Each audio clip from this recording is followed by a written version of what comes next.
Alors, mes chers amis, bonjour à tous et bienvenue à une autre capsule vidéo du Prof Derry. On est toujours en économie et vous savez, qui dit économie dit macroéconomie, qui dit macroéconomie dit grand rouage de notre économie, donc le grand fonctionnement. Comment fonctionne notamment la création de la monnaie, les cycles économiques. Et aujourd'hui, on va s'attarder à la pierre angulaire de tout notre système économique et je veux bien sûr vous parler des banques. Alors, c'est ce qu'on va voir aujourd'hui ensemble dans cette brève capsule que je vous propose aujourd'hui. Alors, commençons tout de suite, si vous le voulez bien. On va aller chercher notre document. Alors, je vous invite naturellement, si vous n'avez pas le document, à aller le chercher ou le faire imprimer. Donc, il est disponible sur le portail Google Classroom de vos groupes respectifs ou encore sur la page du Prof Derry. Donc, je pense même que je pourrais le mettre en disponibilité au bas donc, de cette capsule sur YouTube. Alors, macroéconomie, on s'en va voir immédiatement, donc, les institutions de dépôt et de crédit. Alors, quel est le rôle des banques? Bien, le rôle des banques, essentiellement, c'est de prendre notre argent, de le faire fructifier et de faire des profits avec, et donc de nous offrir un service. Ils gardent notre argent, ils le font fructifier, et ils nous donnent généralement un petit bénéfice qui est versé sous forme, c'est un intérêt qui nous est versé, donc qu'on appelle aussi un gain en capital, donc le montant qui nous est versé. Les banques, c'est vraiment la pierre angulaire de tout le système bancaire, et au Canada, on a ce qu'on appelle des banques à charte. Alors, la banque à charte, à proprement parler, c'est nul autre, une charte, ce n'est nul autre qu'un permis, une licence qui est accordée aux différentes institutions financières pour avoir le droit d'opérer avec certains bénéfices. Okay? Alors, banque à charte, charte égale permis. Alors ça, c'est très, très important de s'en souvenir. La charte est un permis. Permis de quoi? Un permis qui permet à ces banques-là de pouvoir elles-mêmes emprunter de l'argent, si elles en ont besoin, à la Banque centrale. Alors, la Banque du Canada. D'accord? Alors, cette Banque du Canada a cette possibilité donc de fabriquer, de battre monnaie. Donc, elle est capable à la fois de produire des pièces de monnaie et des billets de banque. Alors, imaginez par exemple que la Banque de Montréal ait besoin de liquidités, qu'elle ait besoin de billets de banque, donc des 5 $, des 10 $, des 20 $, des 100 $. Autrefois, il y avait aussi des 1000 $. On les a retirés du marché parce qu'il y avait trop en fait, ils étaient essentiellement utilisés par le crime organisé pour faire du blanchiment d'argent. Alors, on les a retirés de la circulation. Alors, ce qu'on a de plus gros maintenant au Canada, c'est des billets de 100 $. Alors, donc pour pouvoir obtenir, pour que la banque puisse obtenir de telles devises, elle peut emprunter directement de la Banque du Canada un certain montant. Disons ici, regarde, on va dire 1 milliard. Donc, elle emprunte 1000 millions de dollars à la Banque centrale et elle va le faire à un taux d'intérêt préférentiel, donc qui est un taux VIP, OK? Un taux qui n'est pas accessible à vous et moi, qui est exclusivement accessible aux banques à charte. Donc, c'est très avantageux. Et que vont faire les banques à charte avec l'argent qu'elles vont emprunter auprès de la Banque centrale? Bien, elles vont le prêter à vous et moi et à des entreprises à un taux d'intérêt qui est nettement supérieur.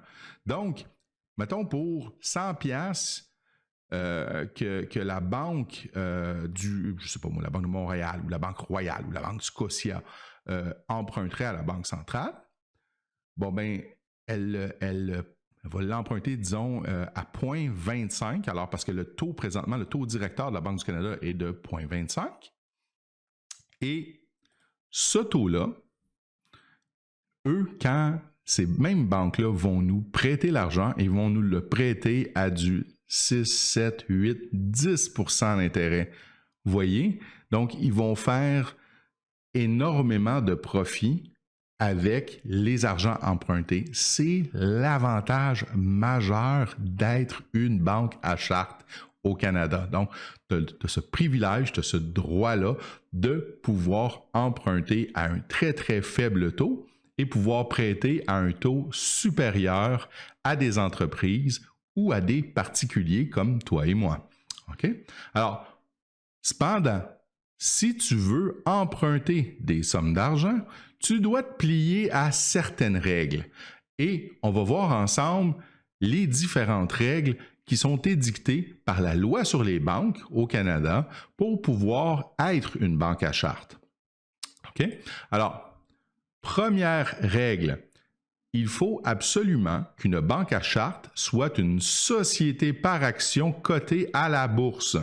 OK? Ce que ça veut dire, une société par action. Société par action, quand on entend société, on dit entreprise. OK?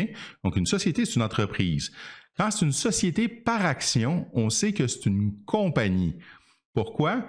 Parce que les compagnies, qu'elles soient publiques ou privées, donc qu'elles soient à la bourse ou pas, OK? Donc, quand on dit public, ça veut dire qu'elle est à la bourse. Donc, on peut acheter des actions ou pas. Donc, compagnie privée, pense à, je ne sais pas moi, mon oncle Roger qui est électricien. Et à ce moment-là, mon oncle Roger, il est partenaire d'affaires dans son entreprise d'électricité avec Gérard. Donc, Roger et Gérard, Électricien Inc. Alors, eux autres, ça serait une société par action privée, une compagnie privée. Donc, ils sont les deux actionnaires. Il n'y a pas personne d'autre qui est à l'intérieur de l'entreprise. Or, ici, ce qu'on parle, c'est une société par action, donc une compagnie qui est cotée à la bourse, donc une compagnie publique. Alors ça, c'est la première chose. Ce que ça veut dire aussi, ça veut dire que toi, si tu as de l'argent à investir, tu pourrais très bien prendre de ton argent et acheter des actions à la bourse des banques à charte. Et ça, il y a un paquet de gens qui le font parce que, bon an, mal an, les entreprises, les banques font des profits considérables. Si on prend par exemple l'année fiscale 2019, donc l'année passée, là, qu'on vient de finir, là, les banques à charte canadiennes ont enregistré un profit de 45 milliards de dollars pour cette année fiscale-là. 45 000 millions de dollars de profit. C'est fou, là. Mais c'est la réalité du monde bancaire, du monde des banques à charte au Canada en 2020. Alors, deuxième condition. Les banques à charte doivent absolument avoir un système de succursales. Donc, ils doivent avoir des points de service d'un océan à l'autre. Donc, de Terre-Neuve, Nouvelle-Écosse, jusqu'en Colombie-Britannique, ils doivent, dans chaque région du Canada, avoir des succursales où les clients pourront faire affaire et ils doivent offrir l'ensemble des services bancaires dans chacune des succursales. Donc, toi, par exemple, tu décides de partir du Québec pour aller en Colombie-Britannique. Et là, tu as le rêve, tu as un compte de banque avec la Banque de Montréal, qui s'appelle le BMO Bank, alors le Bank of Montreal. Et là, tu décides d'ouvrir, en fait, pas d'ouvrir parce que ton compte est déjà ouvert. Tu l'avais ouvert à Montréal. Ça fait déjà plusieurs années que tu fais affaire là. Tu veux t'ouvrir une entreprise, alors tu vas à la Banque de Montréal à Vancouver pour solliciter un prêt pour pouvoir partir ton entreprise, je sais pas moi, une compagnie qui fabrique des jeux vidéo. OK? Donc, tu as besoin de 50 000 $ pour pouvoir te partir en affaires et tu veux faire affaire avec cette banque-là. Donc, la banque, la succursale à Vancouver va te reconnaître comme un client, comme si tu avais toujours fait partie de cette succursale-là, parce que tu es la même banque. OK? Alors, c'est le principe du système de succursale. Ça va? Ensuite, les services qui sont offerts par les banques, bien écoutez, aujourd'hui, en 2020, il y en a un paquet, hein? Mais à la base, les banques à charte sont tenues de faire deux choses. 1, s'occuper des dépôts et 2, s'occuper des prêts bancaires. Donc, tu y déposes ton argent et tu peux aussi en emprunter si tu as besoin d'avoir accès à du crédit. Donc, emprunter des sommes. OK? Maintenant, là, tu vas me dire, oui, mais une banque, comment ça fait de l'argent? Et tu me parlais tantôt, Christian, qu'une banque à charte, les banques à charte canadiennes ont fait en 2019 45 milliards de dollars de profit. Comment font-elles pour faire des montants, des profits aussi faramineux? Bien, d'abord, elles vont commencer par prêter l'argent que les clients déposent à des taux d'intérêt qui sont supérieurs que ce qui est accordé pour laisser ton argent en dépôt. OK? Alors ça, c'est numéro 1. Numéro 2, c'est ce que moi j'appelle affectueusement les frais de schlick-schlick. Et là, tu vas me dire, ben, c'est quoi ça, un frais de schlick-schlick? Un frais de schlick-schlick, c'est les frais de service. OK? Donc, chaque fois que tu fais une transaction bancaire, ça compte comme un schlick-schlick. Naturellement, les banques, ce qu'elles font, c'est qu'elles vont te donner un certain nombre de schlick-schlick gratuits. Jusqu'à il y a même quelques années, et je pense même qu'il y a encore certaines banques qui le font, chez les mineurs, donc moins de 18 ans, il n'y avait pas de frais de schlick-schlick. Donc, tu pouvais prendre ta carte guichet et faire autant de transactions bancaires que tu le souhaitais et il n'y avait aucun frais. Mais la seconde que tu avais 18 ans, félicitations, tu t'es rendu jusque-là, les frais de schlick-schlick commençaient à embarquer. Donc, ils te donnent quelque chose comme 20 ou 25 schlick-schlick gratuits par mois. Et après ça, chaque schlick-schlick supplémentaire, c'est comme environ $1 du schlick-schlick. Alors, exemple, tu t'en vas, je ne sais pas moi, au Carrefour du Nord à Saint-Jérôme pour aller magasiner. Tu t'en vas en boutique, tu vois des vêtements, tu achètes un chandail, schlick-schlick. Ensuite de ça, tu t'en vas par exemple à la cafétéria, là, ou l'aire de restauration, tu t'en vas chez Subway, tu te prends un trio, schlick-schlick. Tu t'en vas ensuite de ça à la crèmerie, parce que c'est tellement bon en crèmerie, schlick-schlick. C'est la fête de ton petit frère ou de ton petit cousin. Tu t'en vas chez Renaud-Bré, tu y achètes un Playmobil, schlick-schlick. En plus de ça, tu passes devant le cinéma Carrefour du Nord, il y a un bon film, schlick-schlick. Tu t'en vas ensuite de ça te prendre un popcorn, une liqueur que tu vas payer minimum 30$, schlick-schlick. Comprenez ce que je veux dire? Vous venez de faire environ 7-8 schlick-schlick simplement en dedans de 1 heure, 2 heures. Et là, tu as droit à 20 ou 25 gratuits.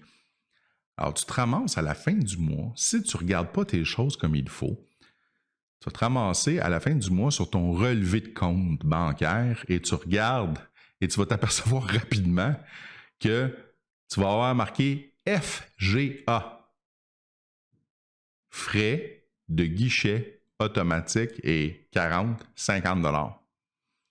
Donc, ils vont te facturer 40 ou 50$ pour avoir l'immense privilège de pouvoir retirer ta propre argent que toi-même tu as gagné à la sueur de ton front dans des opérations qui sont entièrement automatisées. Et c'est pas comme s'il y avait une madame qui travaillait extrêmement fort de l'autre côté puis qui devait comme faire tout le suivi des transactions. Tout est automatisé. Mais les banques te chargent à chaque fois. Okay? Il existe naturellement des forfaits de schlick-schlick. Là.